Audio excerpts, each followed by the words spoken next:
Mais voilà, et c'est hyper important, le bien-être au travail, c'est quelque chose. Donc il y a tout ça, on a un véhicule, il faut en prendre soin. Enfin voilà quoi. Pour moi, c'est un tout. Et en plus, l'aventure entrepreneuriale est super passionnante. À partir du moment où on ne se prend pas pour un autre.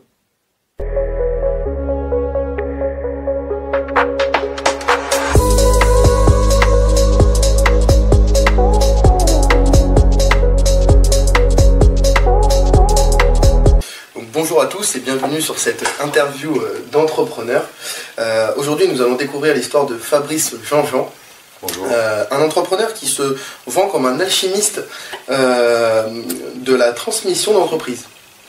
Tout à fait, oui. Sur le LinkedIn, oui, entre autres, parce qu'on va aussi le voir, il est multipotentiel.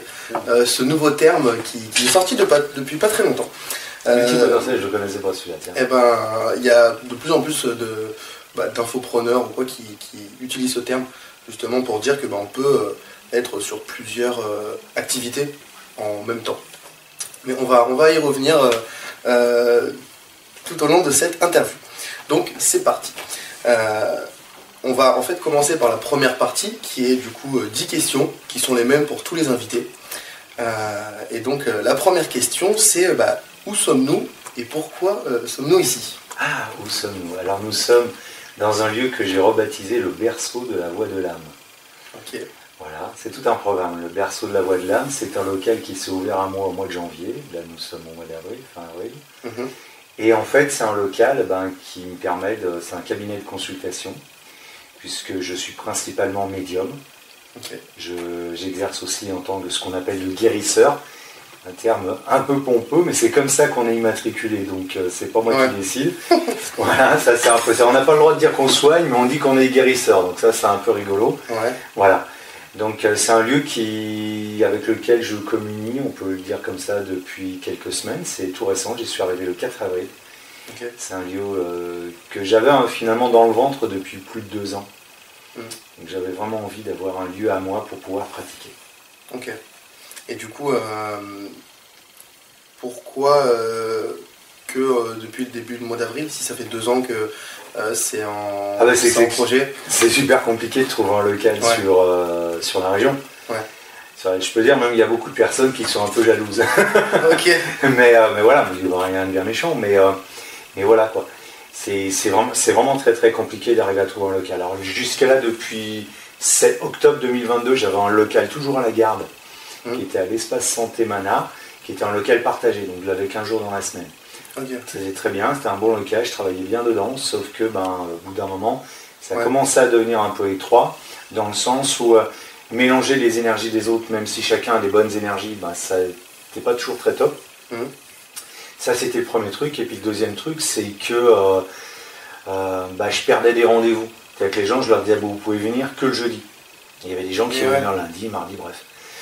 Voilà, donc ça faisait 2 ans que je m'imaginais en fait vraiment, j'avais vraiment cette vision d'avoir la porte avec ma plaque dessus, Fabrice, médium guérisseur, nettoyage énergétique des lieux et des personnes, passage d'âme et autres. Et voilà. Et la force de l'intention, c'est assez fort, assez puissant, ça on le sait déjà. Et quand tu m'as appelé, j'ai longtemps hésité, moi je tourne beaucoup en nature, je tourne beaucoup dans la forêt. Et là, tu me demandes un lieu symbolique, et aujourd'hui, c'est possible. Voilà, c'est possible. Trop bien.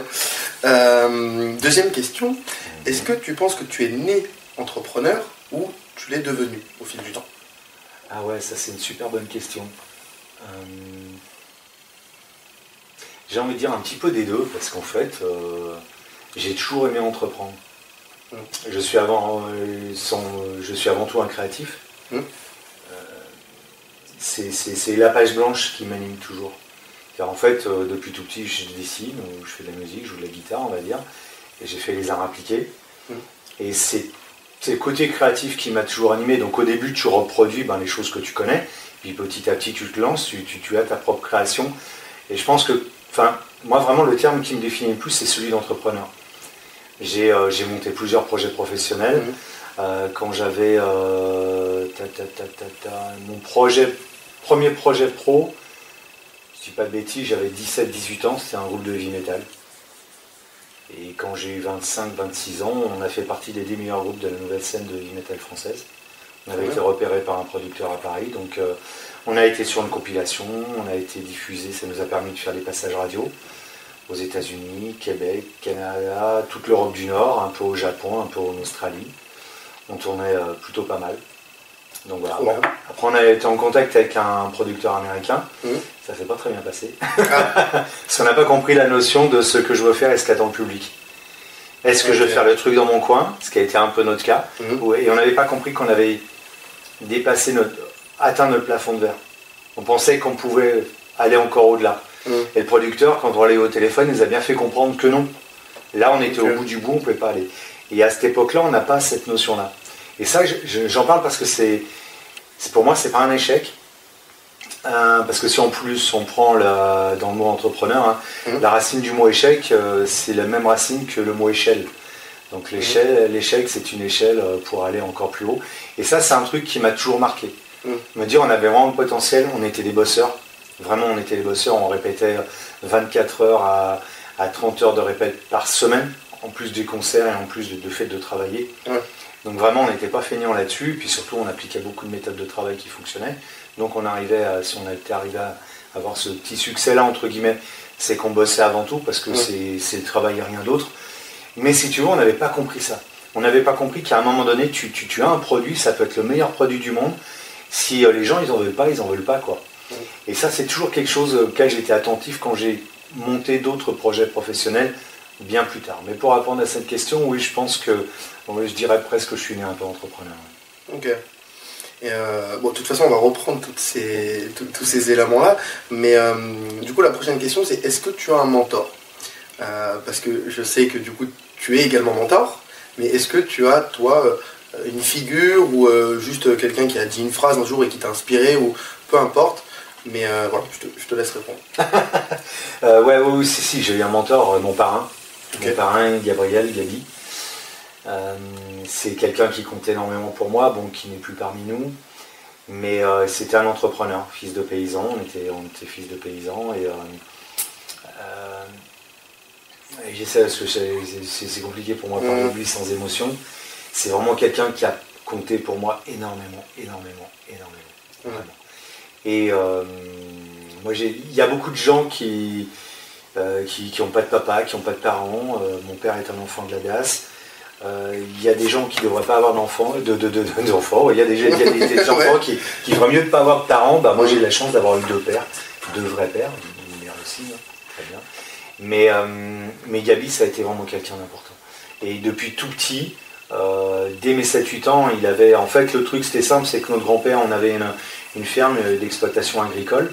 On faisait aussi du laitage, du fermage et autres, mais beaucoup de céréaliers. Et mon oncle mon parrain a décidé, lui, de monter une boîte de transport pour transporter à la coopérative les grains. Et puis ça a grandi, jusqu'à ce qu'il soit arrivé à comme une structure assez importante, puisque c'est l'équivalent, si ça parle pour des gens, de Norbert d'Entresangles. Donc Norbert d'Entresangles, c'est vraiment une grosse structure logistique. Et il transportait, il allait il était jusqu'en Europe, jusqu'en Ukraine, il avait beaucoup en Afrique aussi. Voilà, il avait au total, au final, il a fini avec 5 holdings, 2 en France, une à Londres, je crois qu'il y en avait une en Pologne, une autre à Barcelone. Donc voilà, et c'est quelqu'un qui m'a toujours inculqué des choses comme ça. Et je me rappelle, depuis tout petit, j'étais dans ces camions, je voyais comment la boîte, elle s'est montée. Pendant un moment, quand je suis arrivé, quand j'ai eu le tournage, il m'a proposé de travailler avec lui et j'ai pas voulu. J'ai pas voulu parce que je connaissais son degré d'exigence, j'avais peur de décevoir, et puis je savais que ça allait m'emmener sur des chemins où j'étais vraiment trop attiré par la musique, quoi, à ce moment-là. C'était la période où vraiment j'étais à fond dans la musique et tout. Et pour moi, le business, c'était juste pour prendre de l'argent, payer le matos de musique et pouvoir faire ce qu'on avait envie de faire et espérer percer comme ça. Donc on a loupé le coche. Et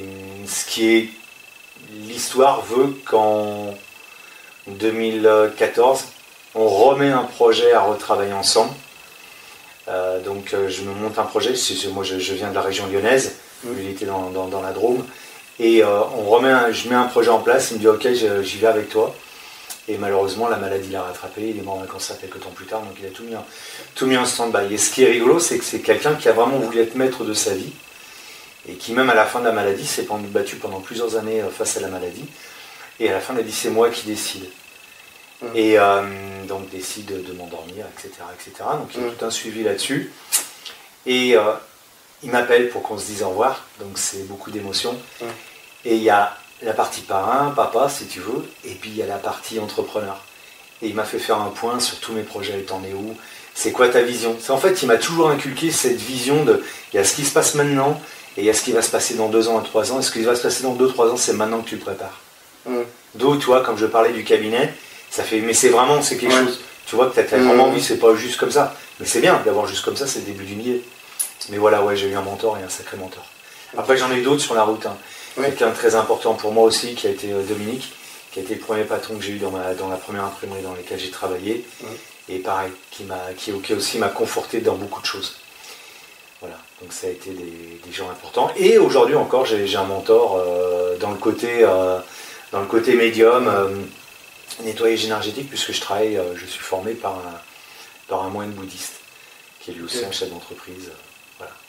Dans cette activité-là, du coup. Ouais, dans cette activité de médium guérisseur, comme on l'appelle. Et voilà. Et je trouve que c'est extrêmement important parce que, je ne veux pas trop m'étaler sur le sujet, mais moi je suis énormément féru d'histoire et de civilisation ancienne. Et il y a certaines choses qu'on regarde dans les grottes de Gizeh, dans les pyramides de Gizeh, les grottes de Barabar en Inde, et tu as un savoir-faire qui est fait, qui n'a pas été reproduit, qui ne peut pas être reproduit. Tu te dis, le savoir là de cette période-là, ou là-dessus, qu'est-ce que ça donne? Comme je te disais, moi j'ai fait les arts appliqués. Les arts appliqués, tout est reproduit. On a tout reproduit. La Joconde, les sculptures, tout ce qu'on veut, on a tout reproduit. Je suis musicien, je joue la guitare, je chante, machin. Tu peux reprendre les morceaux à l'exactitude et tout. Il suffit de travailler dessus, tu finis par y arriver.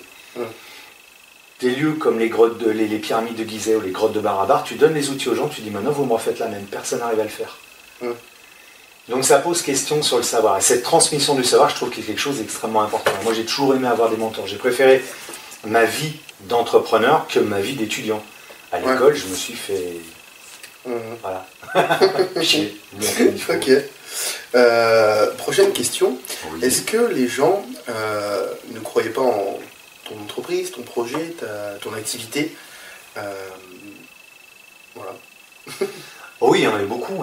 Là, je te dis, le premier projet, parce que je parle de ça, parce que vraiment monter un groupe de rock, ou une troupe de danse, tu vois, vraiment faire quelque chose comme ça, c'est vraiment une entreprise. Véritablement. Parce que il faut créer tes produits, il faut trouver des gens avec qui tu vas les faire, donc des musiciens avec qui tu vas jouer, il faut trouver un local pour répéter, il faut trouver des gens chez qui tu vas pouvoir jouer, donc tu fais ta répète, après tu vas dans les bars, et puis tu vas essayer de jouer, les gens qui ont des salles concerts. Donc c'est véritablement un entrepreneuriat. Et c'est véritablement comme ça qu'il faut le considérer. Et si tu regardes les méthodes de travail, les groupes, etc., tous, ils ne perdent pas leur objectif de vue. C'est vraiment leur but, c'est d'être musicien. Moi je suis fan de gens comme de heavy metal, je suis fan de gens comme Metallica, comme Iron Maiden et autres, parce que ce sont des gens qui disent nous on est musiciens, on n'est pas des rockstars. Nous notre truc c'est d'écrire des chansons, c'est de les jouer sur scène et d'aller voir du public. Ça c'est une entreprise à part entière. Et donc quand tu démarres ça, surtout à l'époque, quand j'ai réellement démarré, c'est fin des années 80 et voilà. Et tu te fais fracasser de partout, quoi. C'est-à-dire que tant que tu joues dans ton coin et que tu amuses à la galerie, tout va bien, on te dit oh c'est bien, c'est mignon. Par contre quand tu dis que je veux passer à l'étape supérieure, alors là c'est vous êtes des fous, on n'y arrivera jamais, vous y arriverez jamais, etc. Et je te passe les trucs qu'on dit il faut coucher pour y arriver, t'es pas assez drogué, t'es pas assez pédé aussi, voilà, il y a ce genre de réflexion à la con, bien évidemment. Donc il y a toujours des gens qui croiront pas en tes projets. Mais il faut voir aussi les gens qui à côté de toi te soutiennent et croient en tes projets. Et c'est cette part-là qui est importante. Moi, j'ai une épouse qui est à mes côtés depuis des années, j'ai ma famille, j'ai mes parents, très importants. J'ai grandi avec des parents qui m'ont laissé vivre mes expériences. Tu veux aller, écoute, vas-y, il arrivera ce qui te viendra. Mais oui, il y a toujours des gens qui ne croient pas en ce que tu fais quand tu dis je veux aller là-dessus.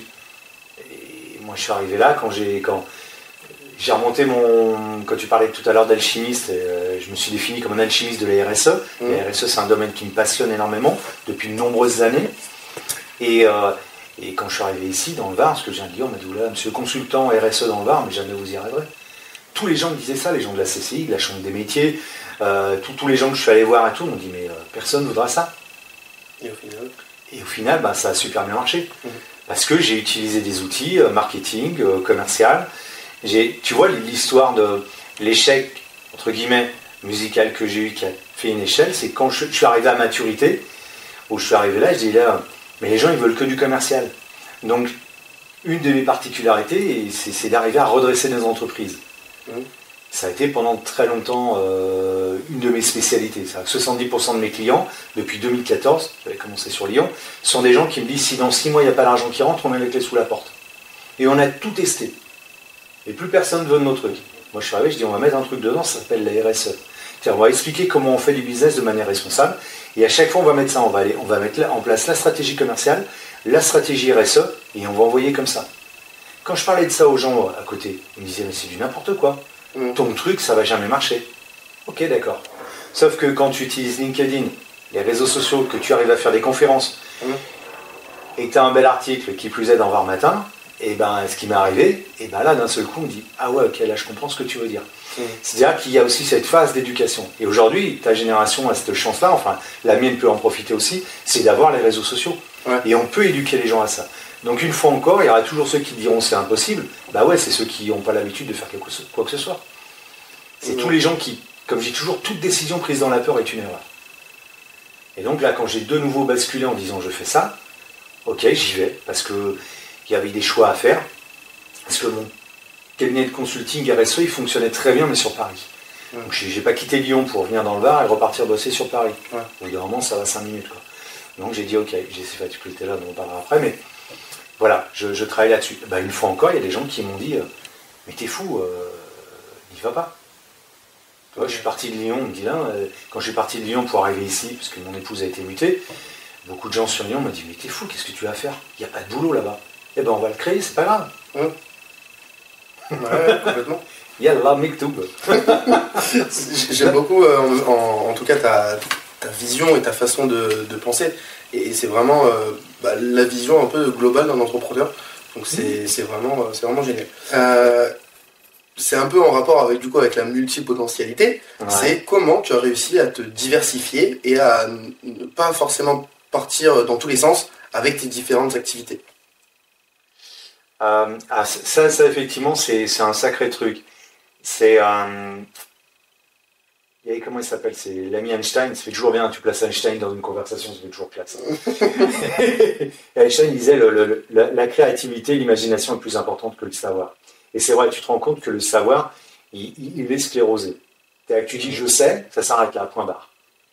Et malheureusement, il y a beaucoup de gens, et je dis malheureusement, tu vois, il y a beaucoup de gens qui disent non mais je sais. Non mais si tu savais, tu aurais répondu à tous tes problèmes. Si tu n'as pas répondu à tous tes problèmes, c'est que t'es comme moi, tu sais que là, tu continues à expérimenter. Et moi, j'adore expérimenter. Donc, si tu veux, et j'adore créer. Donc ça va être multipotentiel, avoir plein d'idées. Par contre, effectivement, c'est arriver à canaliser tout ça. Donc, tu vas prioriser et tu vas te calmer. Alors, des fois, tu vas lancer plein de trucs et tu vas voir ce qui résonne, ce qui rebondit. Tu te rends compte que finalement, mettre en forme, l'idée est bonne, mais tu n'arrives pas à la mettre en forme. Tu arrives à la mettre en forme, mais en fait, personne n'en veut. Toi, par exemple, quand j'ai créé mon cabinet comme Eco-Consulting, j'avais fait tout un truc, c'était un audit RSE et puis un audit commercial, marketing et tout. Et ben, je me suis rendu compte au bout d'un moment que les gens, en fait, ils n'en voulaient pas. C'est-à-dire qu'ils ne voulaient pas passer de temps dessus, ils ne voulaient pas payer d'argent, rien du tout. Par contre, quand je leur disais, je suis référent RSE, je rentre chez toi comme référent RSE, je m'occupe de tout, tu t'occupes de rien du tout. Juste, on passe 5 minutes ensemble pour valider les points et je m'occupe du reste. Là, par contre, ça y allait. C'est pas un souci. Donc, effectivement, avoir plein d'idées, oui, il faut faire assez bien. Faut faire un peu attention. Et j'ai appris à me canaliser grâce à la méditation. Ça fait pas loin d'une dizaine d'années que je m'adonne à la méditation. Et ça aide énormément. C'est un outil... c'est un outil vraiment important. Je vais faire une parenthèse là-dessus, tu vois. J'accompagne des chefs d'entreprise depuis plus de 20 ans. Soit des jeunes créateurs comme toi qui ont voulu, soit des gens, comme j'ai expliqué, qui sont un peu au bout. J'ai fait des formations sur les managers. Et en fait, à un moment donné, c'est là aussi que tu arrives à canaliser ton idée. C'est le fameux pourquoi. C'est pourquoi tu veux le faire. C'est quoi le sens de l'action que tu veux mener à travers ça. Mais le sens de l'action pour toi, le sens de l'action, enfin dire pour les autres, c'est-à-dire comment tu veux qu'ils retrouvent, tu veux qu'ils achètent, tu veux qu'ils prennent un rendez-vous, tu veux... Voilà. Mais qu'est-ce que toi, au-delà de l'aspect financier, matériel, de l'aspect j'ai créé une entreprise, etc., qu'est-ce que tu en retires? qu'est-ce que tu recherches à travers ça? Est-ce que c'est l'épanouissement personnel? Est-ce que c'est l'argent pur et dur? Est-ce que c'est une position sociale? Est-ce que voilà. Et quand tu commences à décrypter ça dans le projet que tu mets en place, déjà ça commence à prioriser et tu vois si ça correspond véritablement à ton ADN ou pas. Voilà. Fait que j'ai monté les trucs, je trouve que l'idée elle est super bonne, mais je suis pas la bonne personne pour monter ça. Donc je lance quand même, je le teste un peu, je vois, et si ça valide le fait que je ne suis pas la bonne personne, bon bah écoute, là, on l'a passé avec quelqu'un d'autre et c'est pas un souci. Mais oui, c'est toujours compliqué de canaliser, surtout que moi je suis curieux mine de rien de beaucoup de choses. Je fais beaucoup de choses dans une journée et j'adore ça, donc effectivement il faut se canaliser. Ok. C'est une partie très intéressante, on va y revenir après. Prochaine question, quelle est la décision la plus difficile de ta vie, côté professionnel ou personnel, peu importe, qui a peut-être fait changer l'axe de ta vie au bout d'un moment? La décision la plus difficile. Waouh. Là, je t'avoue que je sais pas parce que j'allais dire, j'ai une faculté à pas regretter en fait. C'est important. C'est important. En fait, il faut comprendre un truc dans mon histoire, c'est que moi j'ai commencé par la fin. C'est-à-dire que d'abord je suis mort et après j'ai commencé à vivre. Ouais. Je suis mort à la naissance pendant 3 minutes, à l'âge de 6 mois pendant 20 minutes, à l'âge de 10 ans pendant plus d'1 heure. Donc si tu veux, et j'ai passé dans les hôpitaux jusqu'à mes 14 ans. Donc j'ai vu beaucoup de choses. À 9 ans, j'ai vu un homme mourir sous mes yeux. À 10 ans, c'était un petit garçon. Donc si tu veux, j'ai une faculté à pas regretter, quoi. Ok. Mais par contre, c'est une réponse qui convient tout à fait. Hein. Ouais, mais par contre, ça m'a coûté cher. Ouais. C'est-à-dire qu'il y a des gens qui m'ont tourné le dos, j'ai bouffé de l'argent, soyons clairs. D'un endroit à l'autre, de toute façon, ça bouffe du pognon. Hein. Tout le monde va toujours à la partie succès, mais tu bouffes du pognon. Hein. Donc, sur quelle partie? Sur la partie que, comme on dit, tu payes pour apprendre. Cette partie-là, tu payes pour apprendre, pour rentrer dans le costume. Tu vois, tu décides d'être entrepreneur parce que tu as ça, et puis voilà, c'est cuisiner pour chez soi, c'est bien. Cuisiner quand tu fais un grand repas d'anniversaire pour 30-50 personnes, c'est super bien. Cuisiner pour 200 personnes, même s'il faut et tout, c'est super bien parce que c'est la famille, tu fais un grand mariage, c'est bien. Mais faire ça tous les jours en tenant un restaurant, c'est autre chose. Et ça, cette partie-là, là, tu vas payer pour apprendre. J'ai un de mes cousins, c'est ce qu'il a fait. Il a monté 4 restos avant de comprendre ce que c'était vraiment de tenir un restaurant. Okay. Et c'est ça, c'est là où tu perds de l'argent. C'est-à-dire que quand tu traces la ligne, tu te rends compte que... C'est pour ça que tout à l'heure, je disais, qu'est-ce que tu veux en retirer? Parce que majoritairement, les entrepreneurs, moi, j'adore ce mot, entrepreneur. Et parce que c'est pas l'argent qui motive. Si tu fais de l'argent, j'ai été commercial, tu fais le commercial pur et dur, tu gagneras 2-3 fois plus d'argent que n'importe quel entrepreneur. Et de manière beaucoup plus sécure. Tu peux même faire de la bourse et toi, tu peux faire ce genre de truc. Mais l'argent, c'est pas la motivation première d'un entrepreneur. Tu en gagnes, bien évidemment, c'est bien, on est content. Parce que quand on voit la sueur qu'on y passe, etc. Mais globalement, si tu regardes le nombre d'heures passées et ton implication personnelle, et que des fois, tu peux y mettre ta baraque et tout, j'en connais certains, voilà. Donc voilà. Quand je dis que ça m'a coûté cher, c'est ça. C'est qu'il y a des gens qui n'ont pas compris les décisions que j'ai prises sur certains projets ici, et qui m'ont tourné le dos. Voilà, mais c'est que c'était des personnes qui, à un moment donné, elles sont plus là pour t'accompagner sur la route. Et c'est bien, parce qu'il y en a d'autres qui arrivent. Ouais, complètement. Donc non, j'ai pas de décision difficile. Je préfère être rejeté parce que je montre qui je suis, plutôt d'être accepté parce que je montre quelqu'un que je suis pas. Je l'apprendrai celle-ci. De combien, du coup, dans ton activité, je pense que ça sera cette activité-là sur laquelle tu pourras répondre, en termes d'argent, quel était le plus gros contrat qui a été signé avec toi et une entreprise? Le plus gros contrat que j'ai fait...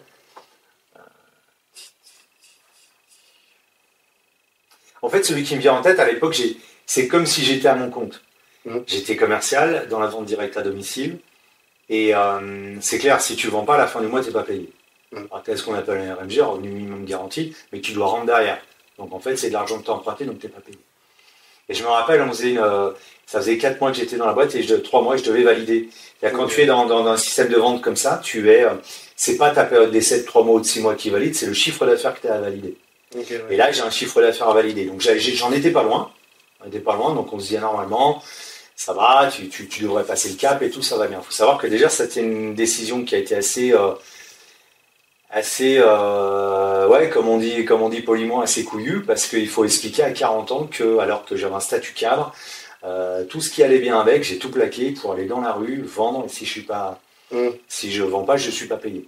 Parce que j'avais comme projet de racheter l'imprimerie de mon patron. Donc c'est lui qui m'avait poussé à faire du commercial, donc j'ai fait du commercial dans l'imprimerie, et après, comme j'apprenais rien, j'ai tout plaqué, et je suis allé là-dedans. Donc tu tremblotes un peu quand même, hein. Tu te dis j'ai une baraque, j'ai 2 gamins, la voiture c'est pour ma pomme, etc. Faut pas se louper. Donc tu apprends bien. Mais vraiment, tu arrives, par contre c'est une super école de vente, tous les lundis matins t'es au tableau, etc.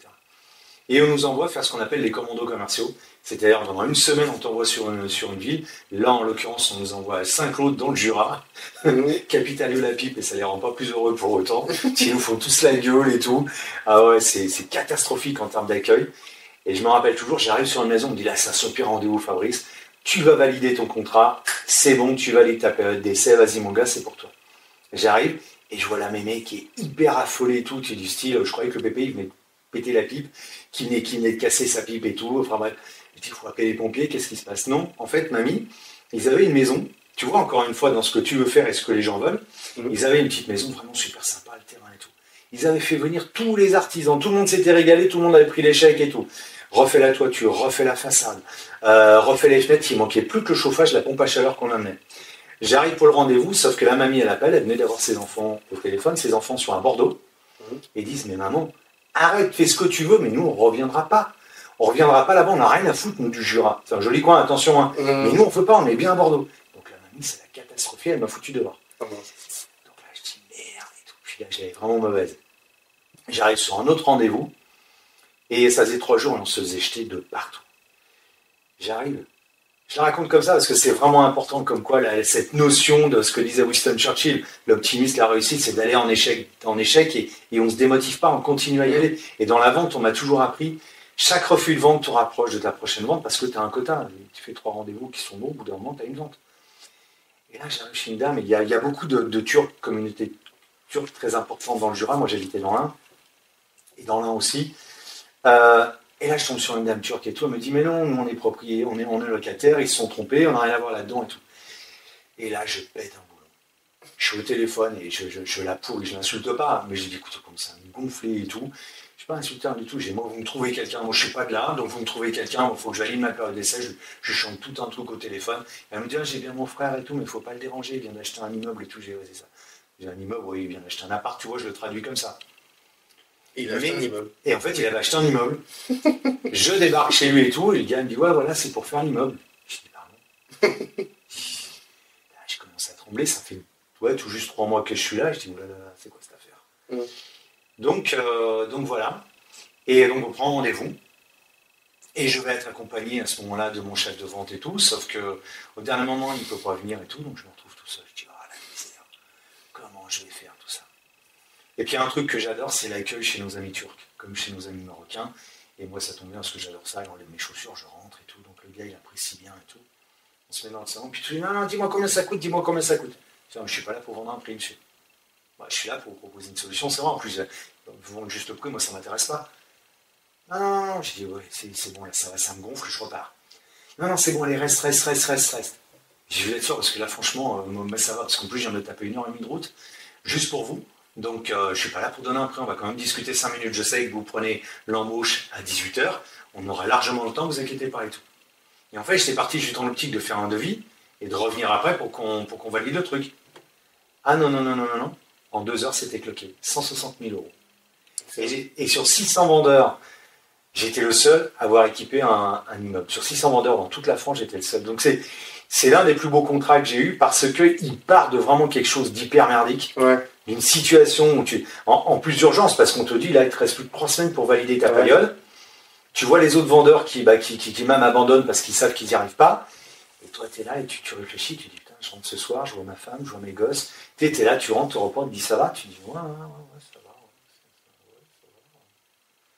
Ça se passe bien? Ça se passe. Tu vois? Et puis tu finis, tu cloques ça, quoi. Ouais. Et là, c'est parti, quoi.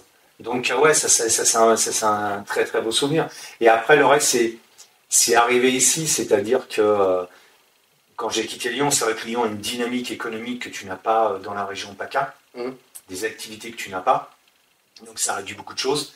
Et pendant un moment, tu te dis, oulala, qu'est-ce que j'ai fait? Donc, avec ce que j'ai expliqué tout à l'heure. Ouais. Mais, tu vois, le plus beau contrat peut-être que j'ai fait, il y en a 2. Il y en a 3. Le premier, je pense que c'est que j'ai pas perdu mes valeurs, j'ai pas perdu qui j'étais. Ça, je pense que je dois beaucoup à mon éducation. Le deuxième, et ce qui est vraiment, tu vois, quand je te parlais de prix à payer, c'est que moi, j'ai gardé ma femme et mes enfants. Je connais beaucoup d'entrepreneurs qui gagnent beaucoup d'argent, mais qui dépensent beaucoup en pension alimentaire. Et la troisième chose sur laquelle je suis fier, c'est depuis 2013 que j'ai commencé à appliquer les RSE au sein des entreprises. J'en ai été associé dans une boîte, j'en ai créé une autre à côté, dans laquelle j'ai appliqué, en fait, c'était du test. Mais sur Lyon, j'ai réussi en 2-3 ans, entre 2012 et 2015 où je suis parti, à sauvegarder 25 emplois, on en a créé 12 sur les entreprises que j'ai accompagnées. Et ici dans le Var, j'ai entre 2017 et on va dire 2020, j'ai sauvegardé, j'ai parce que c'est moi qui ai amené l'idée, qui ai amené le plan, mais parce que si tout le monde n'y va pas, c'est un boulot d'équipe. Si la chef ou le chef d'entreprise me dit non, moi ton truc ça me plaît pas, et ben ça fait, il n'y a pas de jeu, c'est vraiment Mais parce que je dis parce que c'était ma vision de la chose. Et là, et parce que je suis fier de ça, c'est d'avoir réussi à, je crois que de mémoire, c'est 14 ou 16 emplois sauvegardés et 8 ou 10 de créés. Ça, pour moi, c'est le plus beau des contrats, quoi. Ouais. Ça, pour moi, c'est des beaux contrats, quoi. Et les gens ne savent pas, tu vois, que ce qu'on a fait derrière. Tu sais, ils ont juste le taf et ils ont sauvé leur boîte et puis voilà, quoi. Ça, c'est un beau contrat. Le meilleur des contrats. Ok. Avant-dernière question. De la première partie. Tu vois où, du coup, ta boîte actuelle dans 5 ans et comment, du coup, tu vas faire pour atteindre ces objectifs-là? Waouh! Alors, ma boîte actuelle, c'est la voie de l'âme. C'est-à-dire que j'avais créé un cabinet conseil qui s'appelait Comeco Consulting, qui était un cabinet conseil en RSE, qui a très bien tourné en PACA, et notamment exclusivement dans le Var, et qui très rapidement a tourné dans le... Je suis sorti j'ai mis en place en 2016, et à partir de 2018, j'ai commencé à aller à Tours, à Paris, etc. Et j'applique un peu les mêmes recettes. C'est-à-dire que j'utilise beaucoup les réseaux sociaux. J'ai aujourd'hui 2 chaînes YouTube. J'avais une chaîne YouTube avec Comeco, aujourd'hui j'en ai 2 avec La Voix de l'âme. J'utilise beaucoup tout ce qui est Instagram, Facebook, etc. etc. Je travaille beaucoup sur la transmission du savoir, c'est-à-dire que moi ce qui m'intéresse c'est le partage d'expérience. Donc je suis un peu du style à d'abord mettre les doigts dans la prise et après lire la notice. Mais pour avoir mes propres sensations. Tu vois, pas pour dire... et après je dis, ah oui tiens, lui il avait ressenti ça, moi j'ai ressenti ça, etc. C'est ce qui m'intéresse. Et donc, la voix de l'âme dans 5 ans, j'espère être encore dans ce super local. J'ai un bac de 3 ans, donc normalement on en est bien. Après, j'aimerais avoir un local un peu plus grand, parce que j'aimerais pouvoir avoir un coin studio pour bien dédié à lancement de la chaîne YouTube. Et la chaîne YouTube, un des modèles, parce que j'adore ça, c'est des chaînes comme par exemple Mysteria ou Nota Bene. Où vraiment, des chaînes sur YouTube, où tu transmets de l'information et du partage d'expérience. C'est pas du moi-je, c'est pas je détiens la vérité, c'est d'avoir à interagir avec la communauté. Donc ça, j'aimerais bien avoir un alternant qui s'occupe justement à gérer toute la partie communication et tout. J'aimerais bien pouvoir aussi organiser des stages, des formations, plutôt on va dire chamaniques et autres. Parce que j'ai décidé, j'en ai plein. Là, j'ai commencé... Non mais oui, voilà, à partir de peut-être cet été, parce que là, pareil, tout à l'heure, je parlais de Comeco, parce que l'important, c'est de clôturer un chapitre quand on veut en commencer, et j'avais bien clôturé le chapitre. définitivement comme écho. Là, je saude une grosse partie de la formation parce que ça devient trop chronophage. Soit je développe soit je développe ma partie formation, c'est la voix de l'âme. Et donc, j'ai fait le choix de la voix de l'âme.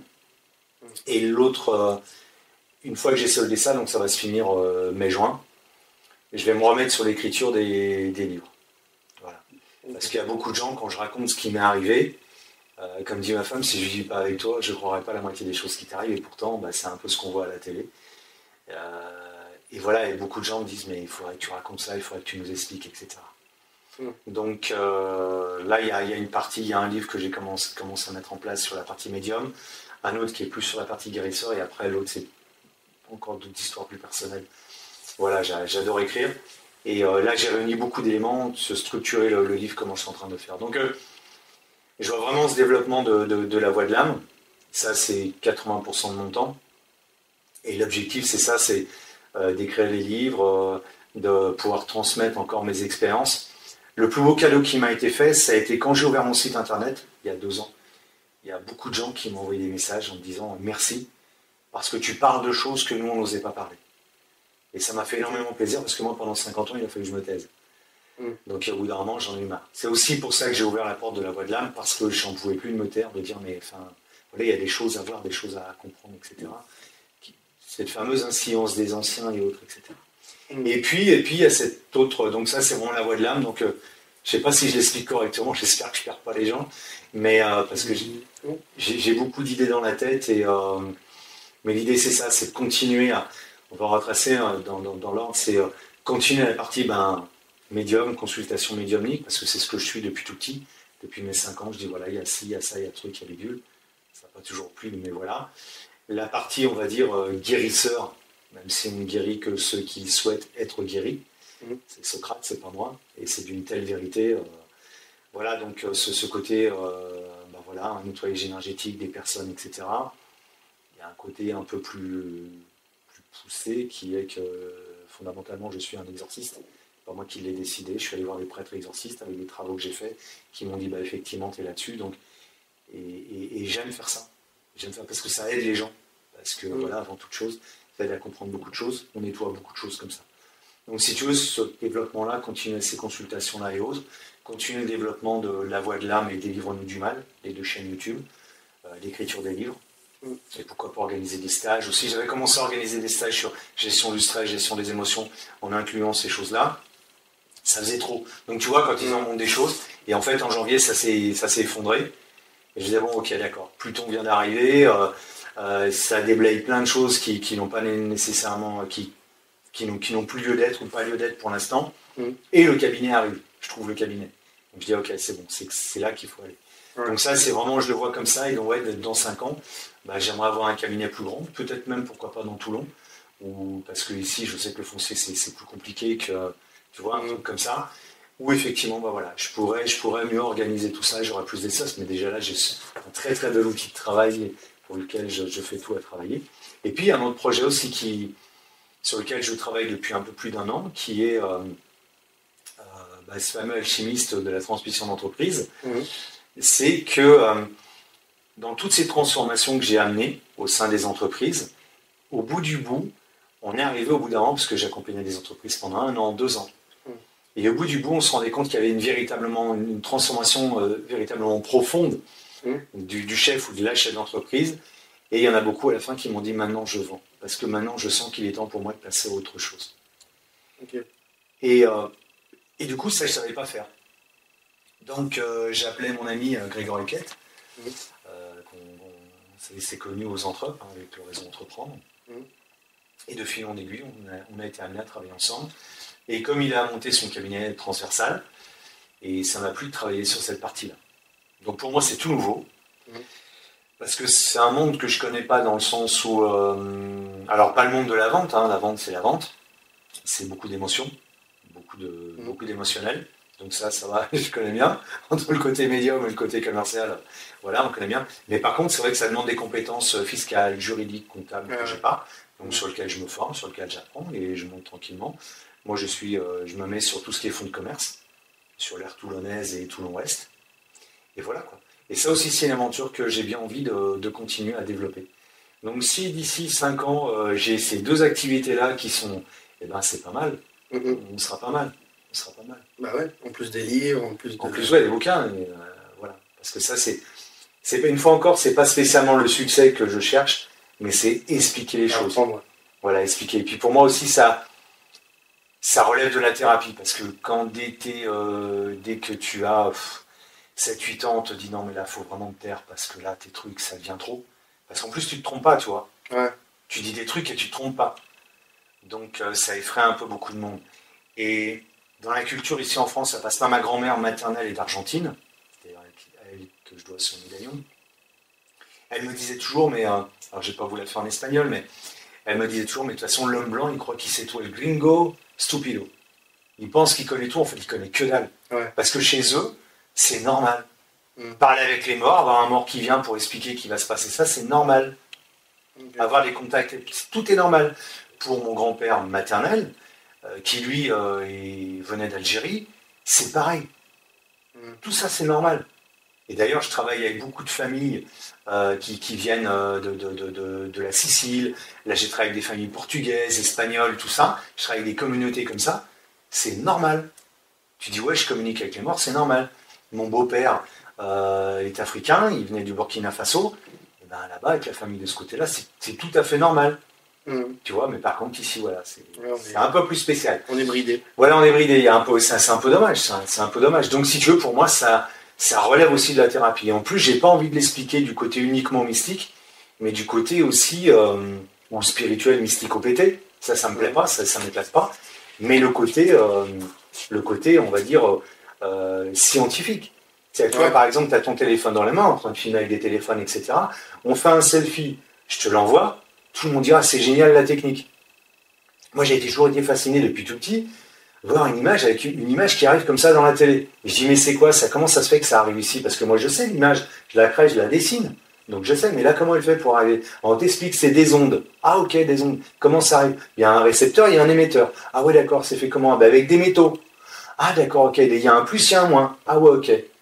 Ben, ça tombe bien parce que dans le groupe sanguin, il y a un plus et il y a un moins. Puis quand on regarde dans notre circulation énergétique, si t'es droitier, t'es plus, si t'es gaucher, c'est moins. T'as qu'un côté qui émet, un autre qui reçoit. Et puis tu regardes dans la composition de ton corps, il y a des métaux. Puis il y a un supraconducteur qu'on appelle le sang et des liquides. C'est fabuleux. C'est exactement la même composition chimique qu'un téléphone qui envoie un selfie. Et puis l'image, on la voit pas partir. Mais ça, on y croit. Mais par contre, que je t'envoie une information comme ça, on n'y croit pas. Et pourtant, les anciens, c'est un peu ce qu'ils faisaient, quoi. Voilà. Donc, c'est ce que je veux transmettre aussi. Là, je travaille là-dessus. Ok. C'est des idées plein la tête. Et là, on est mieux canalisé. Ouais. On va juste passer du coup à la dernière question. C'est la petite question bonus. Tout le temps, on entend oui, est-ce que tu aurais un conseil pour les jeunes qui voudraient entreprendre? Moi, j'ai fait un mix des deux. J'ai fait un conseil pour les jeunes, mais un conseil aussi pour les moins jeunes. Quelqu'un qui veut se reconvertir ou peu importe, peut-être un retraité qui veut lancer son activité. Donc voilà, un conseil pour du coup ces deux types de personnes. Je pense que dans les deux cas, c'est la même. Je donnerais le même conseil, c'est qu'il faut garder une âme d'enfant. Okay. On dit que pour entreprendre, il faut être fou. Il faut avoir une part d'inconscient, parce que si tu réfléchis tout, tu calcules tout, tu n'y vas jamais. Et il y a cette prise de risque qui dit à un moment donné, il faut y aller. Tu vois, c'est un peu, on a calculé la même chose avec quand la porte s'est ouverte pour mon épouse qui a été mutée à Toulon. Elle est toulonnaise. Et depuis qu'on se connaît, on disait toujours, moi elle m'a fait connaître Toulon et j'ai toujours adoré la région et tout. Et on s'était dit à la retraite, on viendra ici. Et en fait, ça s'ouvre avant. Donc je dis, c'est un magnifique cadeau. Mais forcément, on réfléchissait à beaucoup de choses. Et on a fait à un moment donné le point, et on s'est rendu compte que chaque fois qu'on avait fait une prise de risque comme ça, en disant on est fou, mais on y va quand même, ça, on l'a jamais regretté. Ouais. Donc c'est ça, vaut mieux avoir des remords que des regrets. Il faut y aller, c'est tout. Si on prend d'un point de vue uniquement, on va dire, philosophique, spirituel, métaphysique, ce que tu veux, l'âme vient sur Terre pour expérimenter la vie humaine. Vas-y, expérimente. Expérimente. L'un des plus grands guitaristes de tous les temps, on va dire Jimi Hendrix. Pour ceux qui ne savent pas, Dieu est noir, il s'appelle Jimi Hendrix, hein, retenez bien ça. Eh bien, le gars, en fait, il a fait des trucs que personne n'avait jamais fait. Il a expérimenté, il y a des sons qui sont sortis, il a dit ok, voilà. Jimmy Page a emboîté derrière, etc. Ils sont pleins. Et on a sorti comme ça des nouvelles sonorités.